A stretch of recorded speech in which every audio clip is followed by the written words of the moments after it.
All right, ladies and gentlemen, a formal welcome to Daily Power Parsha. Today is the 25th day of January 2021. It's Monday. We begin a new Torah portion.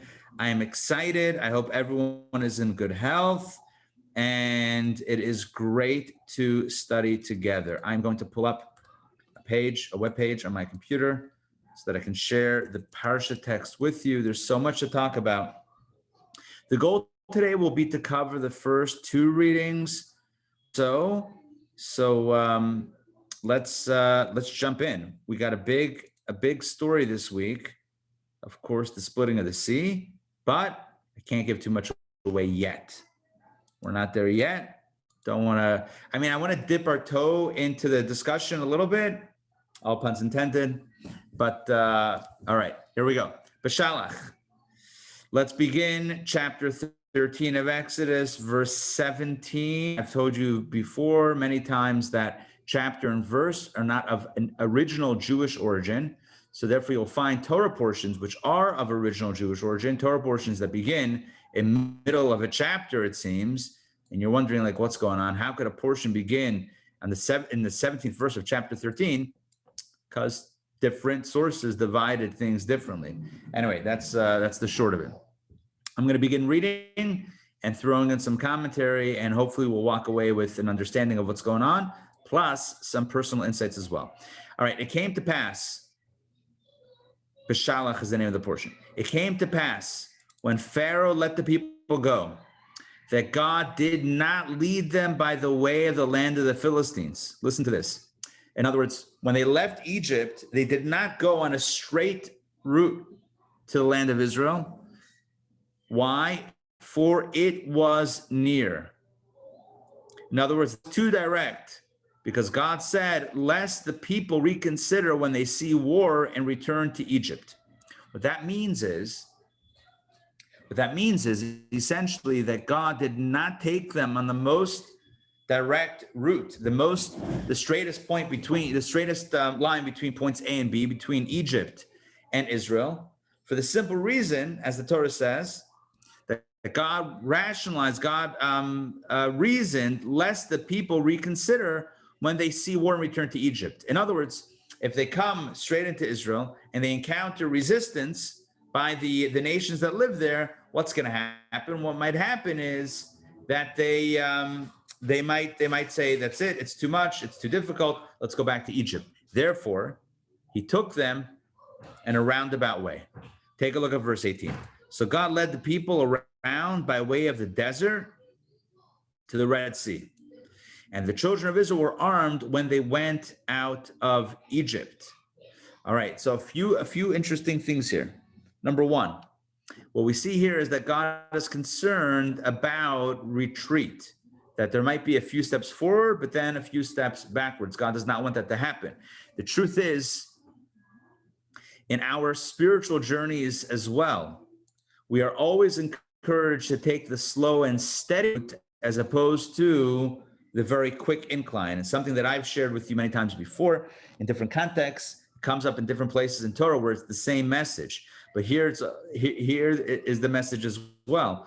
And that is, if you're going to go from Egypt straight into Israel, a quick shot, it might be too much, too fast, too daunting, too big. You know the expression, don't bite off more than you can chew, something like that. Or in Hebrew, we say, in Kabbalah, we say, tafasta meruba lo tafasta. If you try to grab too much, you don't grab anything, right? You try to grab too much, tafasta meruba, you grab too much, lo tafasta, you don't grab anything. So you have to be careful. It's better to go slow and steady and make sure that every step you have a solid footing and you're ready for the next step. And in other words, make it, so what I'm looking for, make it not doable, but make it, there's a better word, whatever, sustainable, right? Rather than, that's a better approach than quick ascent, because easy come, easy go. So that's a bit of a spiritual, bit of a personal insight into this opening verse. Again, it would have been quicker to lead them in a direct path, but the people might reconsider when they see war. What that means is when they encounter difficulty, they might say, all right, I'm dropping it, right? Because if it's too quick and you're not solid, it's easy to drop. So it's better to go slow. So God rather led the people by way of the desert, a bit of a more roundabout way. This is not, I want to clarify, very important. This is not referring to the 40 years of wandering. It's not what this is. This is before that. The 40 years of wandering came later on as a result of the sin of the spies and the reluctance to go into Israel a year later, right, from now. This is not that. This is just in the initial part of Egypt. They didn't go straight into Israel. They went in more of a roundabout way. All right. Moses took, check this out. Moses took Joseph's bones. Remember Joseph? Remember what Joseph said before he died? He said, bury me in Egypt. Keep me here with you. I want to be with you. But when you leave, take me out. So who took out Moses? Who took out Joseph? Moses. Moses took out Joseph's bones. For he, Joseph, had adjured, had made them promise, who? The sons of Israel, saying, God will surely remember you, and you shall bring up my bones from here with you. That was the end, if you recall. I think the last verse or two of the entire book of Genesis is when Joseph tells his family, his kids, whatever, the Jewish people, he says, I'm going to pass away. God will remember you, right? Promise me, God will remember you. Take my bones up when you leave. And that was the moment. So who did it? Moses. By the way, a few things I need to mention. The night of the Exodus. We talked about the Exodus last week, but I need to fill in a few more pieces of info. Number one, Pharaoh wanted the Jewish people to leave in the middle of the night. Pharaoh said, leave, get out of here. Moses said to Pharaoh, we're not leaving until the morning. Why? We're leaving on our terms, not on your terms, right? It's not like the Jewish people didn't want to leave. For a while, they wanted to leave. But now, suddenly it's an emergency. Suddenly we have to leave. Take it easy. We're not leaving like fugitives in the middle of the night. We're not leaving like, like we're running away. We're going to walk out with, I don't know what the right word is, but with a stolz, with a pride. We're going to walk out in the daylight like a mensch, and it's not going to be like we escaped in the middle of the night. We're going to walk out like that. Now that night, or right before before the Jewish people left, Moses was looking for Joseph's bones. Let's talk about Joseph's bones because the Torah mentions it here. So I've mentioned this to you before, and you might remember this, but it's important to mention again. How did Moses find Joseph's bones? Joseph was sunk. His remains were sunk into the Nile River. Moses did not know where exactly. Oh, you know what? One second. I think, hold on. One second. I think Serach, one second. Okay, it's not here in Rashi. I'm looking in Rashi while I don't have the screen shared. It's not in Rashi, but it's somewhere, I believe, that Moses was not sure even where to find Joseph at all. Like, where's Joseph's remains? Joseph promised, there was a promise, he made his family promise that they would take him out, his bones out, but where's Joseph's remains? Where was he buried or interred or whatever it's called? So whatever they did in Egypt. So I believe that Moses asked, Serach, the same woman who was the one, as a young girl who told Jacob, her grandfather, that Joseph was still alive. Remember Serach, the girl who played the music to Jacob to break the news that Joseph was still alive? Anyway, I believe that she was, and Jacob had blessed her with long life. I'm pretty sure that she was still around at the time of the Exodus. She lived for many, many years. And she was the one that said, I recall where Joseph is. This is where you can find him. He's in the Nile River at such and such point. But Joseph's bones were still sunk. I don't know how they sunk it. Maybe with some heavy rocks or whatever, cement. I don't know. Maybe that's New Jersey with the mafia. I don't know. Whatever. But they sunk him at the bottom of the Nile River. And what happened was that Moses wrote on a piece of parchment or whatever, papyrus, whatever they used in ancient Egypt. He wrote the words Ale Shar, which means rise ox. And when he put that paper on the Nile River, up floated the remains of Joseph.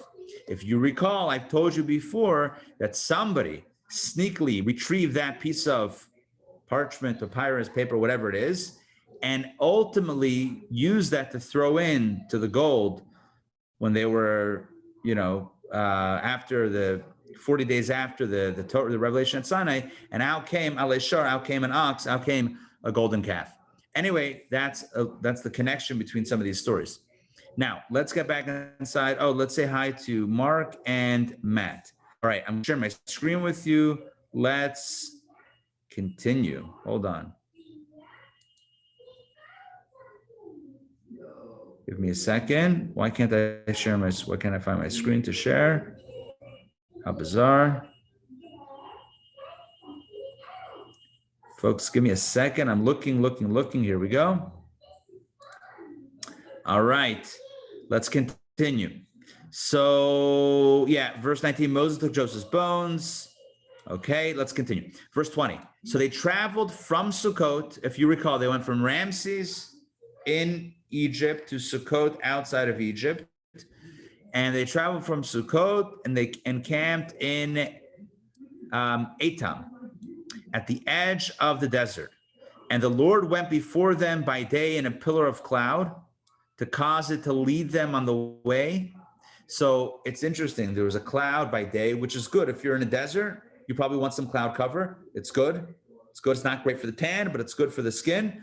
So that's number one. They had some cloud cover by day. And at night, what did they have at night? They had a pillar of fire to light. Thus, they could travel day and night. Look at that.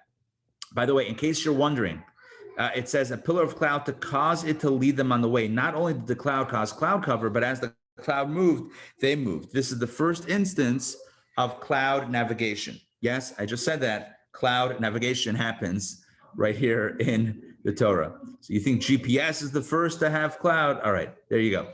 Next, he did not move. God did not move away the pillar of cloud by day or the pillar of fire at night from before the people. Once again, it's reiterated, there was the cloud by day and the fire at night. Of course, there's deeper meanings, deeper layers of meaning in this story. Why a cloud by day? Why a fire at night? And I'll share with you one message.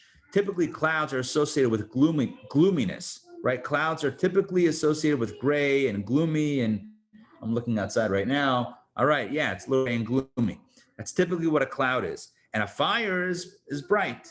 So what the Torah is intimating, what the Torah is hinting is by day, when things are good. Okay, one second. Day and night also. Day represents when things are positive, and night represents when things are a little bit, maybe not so positive. So the point is by day, when things are good, we always have to have the cloud. We always have to have a remembrance of either those that are struggling, those that are suffering, or even the fact that the wheel of fortune is always changing. So even when things are positive, we have to remember the clouds, right? Like Joseph told Pharaoh, 7 years of plenty will always be followed by 7 years of famine.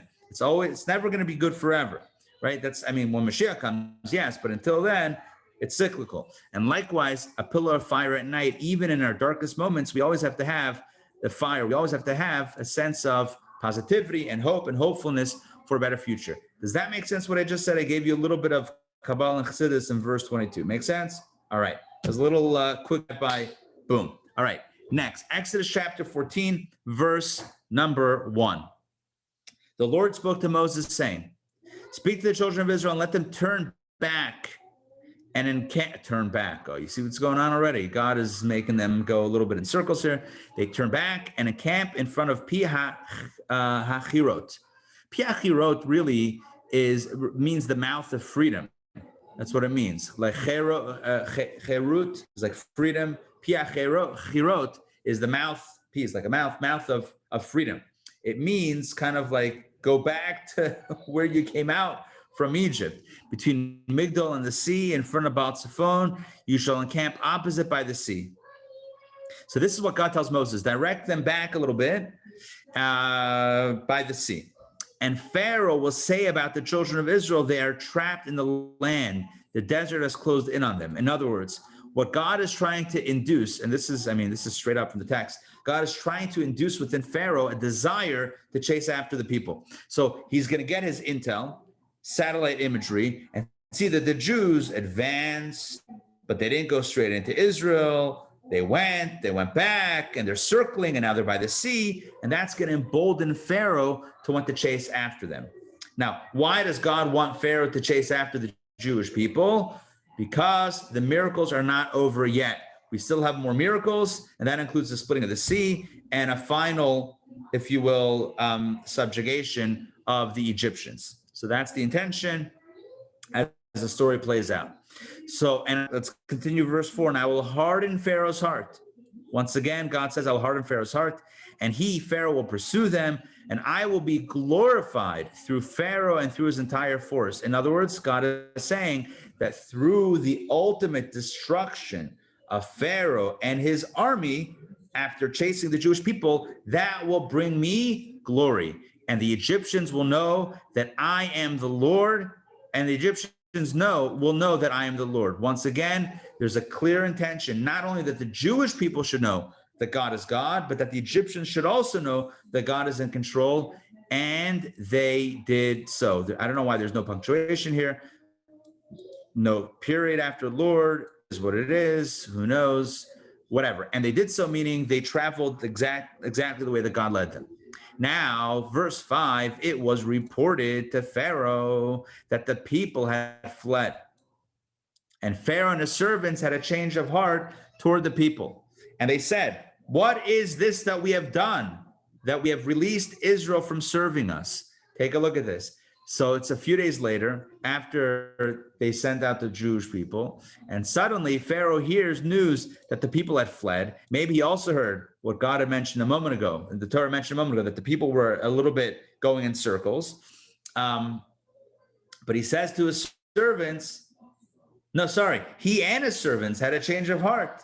They said, Gavald, what do we do? Why do we send out, why do we send the Jewish people? The building projects are stopped. The workforce is decimated. This is crazy. We got to get the Jews back. We got to get our slaves back. So what happened? Pharaoh harnessed his chariot. As the commentaries point out, he himself harnessed his chariot. He wanted to show everybody that he's not going to send others into battle, but he's going to go himself. And he took his people with him. So he went at the front lines. Pharaoh himself, which is very unusual for kings and pharaohs to go in the front line. Usually the kings stay behind and they send the generals and the soldiers. Pharaoh himself harnessed his war chariot and went ahead. He took 600 select chariots and all the chariots of Egypt. So there were the good ones and the rest, right? The select chariots and the other chariots of Egypt with officers over them all. And the Lord hardened, verse 8, the Lord hardened the heart of Pharaoh, the king of Egypt, and he chased after the children of Israel, and the children of Israel were marching out triumphantly. So while the children of Israel were marching out triumphantly, we have this chase unbeknownst to them. They don't know yet. I mean, they're going to know soon, but unbeknownst to them, Pharaoh is chasing them. Pharaoh is hot on their heels. Okay, a few things that I need to mention. What does it mean over here? It was reported to Pharaoh that people had fled. What does that mean that the people had fled? Didn't he send them out? What does it mean they fled? You could say it doesn't mean that they fled, that they were flailing almost, that they were going in circles as God had said. But it also means something a little bit, soon we're going to do something, so close your door, okay? All right, but it means something else as well. And what does it mean? It means, if you recall from the beginning, so what you recall from last week and the week before is that every time Moses asked Pharaoh to let my people go, he said, let my people go so that they may, God said, let my people go so that they may serve me. And Moses asks, as you'll recall, for 3 days in the desert. You remember that 3 days? Yes? Consistently, Moses asking for a 3-day hiatus. After 3 days, guess who's not turning back? Guess who's not coming back after 3 days? Jewish people. Even though they had kind of gone in circles, but Pharaoh realizes that the people had fled, that there was no intention to come back. Now, he was told that they wanted 3 days. So when Pharaoh said to Moses, you can go as you requested, some commentators explain that his intention was you can go for 3 days, but after that, you should come back. In other words, some commentators explain that Pharaoh never, in his mind, never consented to free the Jewish people. He was only giving them a 3-day vacation. That's what some say, because that's what Moses had requested. And when Pharaoh said, you can go, Pharaoh says, you can go as you requested, which again, some commentators explain that phrase, as you requested. It's from last week's Torah portion. As you requested means those 3 days that you asked for. Now that they left 3 days ago, and they're not, the intel is that they're not planning on returning. So it's reported the people have fled. At this point, Pharaoh says, let's get them back. That's one angle on it. It's one angle. By the way, according to this angle, why is it that Moses didn't ask for the whole thing? Or why didn't Moses tell Pharaoh at the time of the Exodus, by the way, we're not planning on coming back? Why was it kind of, some sort of deception? Once again, deception, kind of fooling Pharaoh in a way, according to this angle. This is not the only angle, but according to this angle, right? 70 facets, right? So according to this angle, why the deception? Very powerful point. And let's talk about Kabbalah for a moment. So each of us has an inner Pharaoh, which means there's part of us that that traps us into negative behavior and patterns of behavior. So we find ourselves consistently falling or failing in certain areas, and we fall back into that trap. So we could tell ourselves, that's it, today and from now on, never again. But it's a little bit daunting. The easier way to do it and the more effective way to do it is to say, you know what, I'm going to take 3 days off from that behavior, or maybe 3 hours or 3 minutes off from that behavior. In other words, to take it slow. Again, it kind of touches on the point that I said before about slow and steady journeys, but it's also about psychologically how to speak to your inner Pharaoh, right? If you tell your Pharaoh, that's it, na, na, na, na, na, na, na, na, say goodbye, never see you again, you know what? It may not work for you, for Pharaoh, with the inner, it just may not work. A more effective approach is the Moses approach, which is, we'll be back, but then hopefully you won't be back, right? As you kind of get out of the clutches, it's easier to not return once you're out, but it's easier to leave if you tell yourself, especially your inner Pharaoh, that don't worry, don't be afraid, don't be alarmed, coming back. Oh, interesting. Mark says that according to Rashi mentions that after 3 days, the Egyptians changed their attitude because of the property that they had lent the Jewish people. Remember all that gold and silver that they had lent the Jewish people? We want it back. So they're going to get it back. All right, good. Either way, the Egyptians are hot on the trail, hot on the chase, or whatever the expression is. Okay. Let's continue reading number 2. We're right in the middle. This is such a dramatic narrative. All right, here we go. Oh, there's so much to talk about. Let's continue. All right, the Egyptians chased after them and they overtook them. Now, according to the commentaries, I think Rashi mentions it also, they overtook them very quickly. In other words, what took the Jewish people many, many days to travel and to circle and whatever, the Egyptians caught up pretty much in 1 day. Why? Well, I mean, these are the fastest chariot, fastest horse, and the army and the officers and the most highly trained folks. The Jews, families and kids. You ever see Jews travel? You kidding me? It takes hours to get out of the driveway, right? Did you pack this? Did you pack that? Did you put up this? Did you pack the sandwiches? Did you wrap them in foil? Did you take extra this, extra that? Oh no, we forgot this. Oh, we forgot to fill up on gas. All right, it's always a thing, right? Always a thing. What do they say? The Irish leave without saying goodbye, and the Jews say goodbye without leaving, right? So it takes a while to travel. So that's it. So the Egyptians chased them and overtook them. Encamped by the sea. Okay, well, so the grammar is a little bit wonky here. Let's go slowly. The Egyptians chased after the Jewish people, and they overtook them encamped by the sea. So they overtook the Jewish people. They caught up to them while the Jews were encamped by the sea. Who chased after them? the Jewish people, every horse of Pharaoh's chariots, his horsemen, and his force beside Piachir, and his force. All right, so Pharaoh caught up to him, and where did they catch up? Caught up to them, the Jewish people, and where did they catch up? Beside Piachirot, in front of Baal Zephon. Okay, that's where they were encamped, and that's where the Egyptians, the chariots, the horsemen, the officers caught up to the Jewish people. Here, Pharaoh drew near, and the children of Israel lifted up their eyes, right? They heard sounds.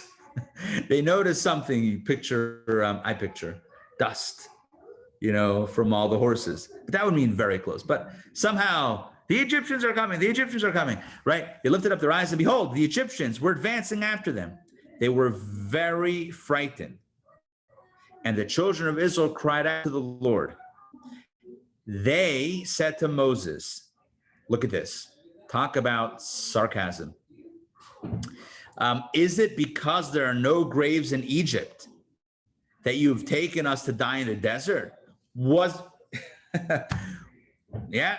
Well, Moses, welcome to your job. It's been kind of glamorous, but not, you're going to lead these people now for 40 years, and there's going to be a lot of complaining, right? Oh, there weren't enough graves for us in Egypt. You had to kill us here in the desert, right? Thank you very much, Moses. What is this? Listen to this. What is this that you have done to take us out of Egypt? Look at that. What is this that you have done to take us out of Egypt? Isn't this the thing about which we spoke to you in Egypt, saying, leave us alone and we will serve the Egyptians? Because we would rather serve the Egyptians than die in the desert. Look at this. People are saying, we'd rather have been slaves, but be alive than be free and be dead. And I know that like Braveheart would disagree, right? Freedom, a life that's not free is not a life worth living. But apparently, as recorded in the Torah, at least I'm not, listen, they were afraid for their lives right now. And people act and respond and say things, in moments of crisis that you can't judge. So it is what it is. What they're saying is they were regretting ever leaving Egypt and being put in this predicament. At least in Egypt, they were beaten, they were enslaved, but they were alive. And here they felt they were about to be decimated. Look at this. Listen to this. Moses said to the people, and I'm going to share with you something that will blow your mind on this. Moses said to the people, don't be afraid. Stand firm and see the Lord's salvation that he will wreak for you today. For the way you've seen the Egyptians is only today, but you shall no longer continue to see them for eternity. In other words, you'll never see them again. Today is the last day you see them. I mean, they're still Egyptians today, but like that original OG Egyptians, they're done. They're done after today. The Lord will fight for you, but you shall remain silent. You have nothing to worry about. Moses calms the people in these two verses and says, it's all going to be good. The magic is about to continue. Now, I need to explain to you what the sages say. This is something that is so beautiful. Our sages tell us that at the sea, when the Jews were encamped at the sea and behind them were the advancing Egyptians, this is called being stuck between a rock and a hard place, or between a sea and an Egyptian army, right? This is, you're stuck. Our sages tell us, listen to this. Our sages tell us that there were 4 different camps, 4 different opinions about what to do. You ready? Number 1. One camp said, let's wave the white flag and surrender and go back as slaves. Right? That's one camp. One group of Jews said, they're advancing. There's a sea. Let's wave the white flag and go back. We'll walk back to Egypt. We'll become slaves again. One group said, are you kidding me? No way. We'll never go back. Let's throw ourselves into the sea and drown ourselves. Rather be gone than be slaves. So let's jump into the sea. Not expecting the salvation, right? Just hopelessly jumping into the sea. Second group. Third group said, so one is return, surrender. Second group is jump into the sea and give it up. Third group said, let's fight the Egyptians.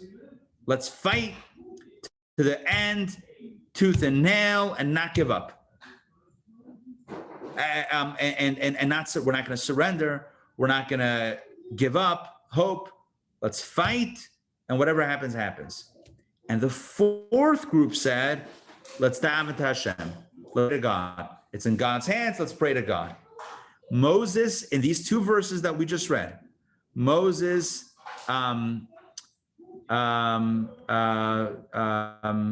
rejects all four positions. I'm going to show you the verses again, and you'll see what I mean. Take a look. Moses says, look at this. Don't be afraid.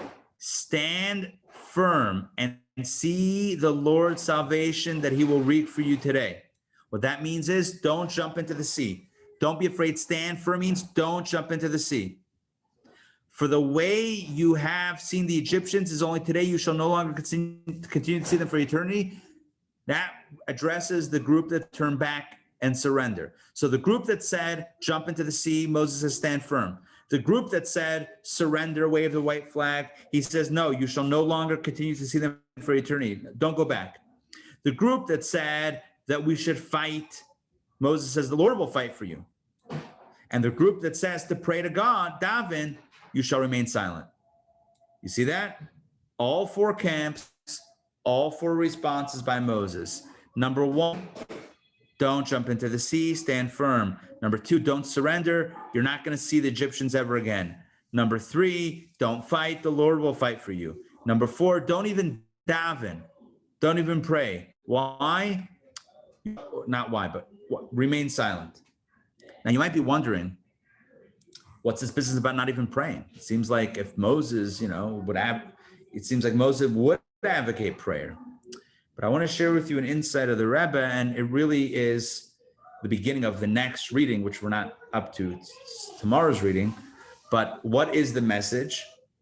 The message is don't go into the sea, don't go back to Egypt, don't fight, don't start pulling out your prayer books. So what should we do? Vayisa'u. Continue your journey. Continue moving forward. Don't be all panicked from the Egyptians. Keep on moving forward. It's not a time for prayer because you have your marching orders. What are you going to pray to God? God already told you what he wants you to do. He wants you to move forward. So you're going to ask God again? Are you sure? I'm sure. Keep on moving forward. And this becomes the teaching, correlated to the four questions, perhaps. This becomes one of my favorite sayings, which I said in a while, which is when you're driving a car, there are two pieces of glass in front of you. One is very big and one is very small. What I'm referring to is the windshield, which is big, and the rear view mirror, which is really small. And there's a reason why one's big and one is small, because we're meant typically to look forward. We're only meant to look backwards once in a while. Now, I'm not a driving instructor. This is not meant to be taken as legal advice or practical advice. I'm giving you more like a psychological and Kabbalistic take on this. And that means that in life, if we're constantly looking backwards, it's going to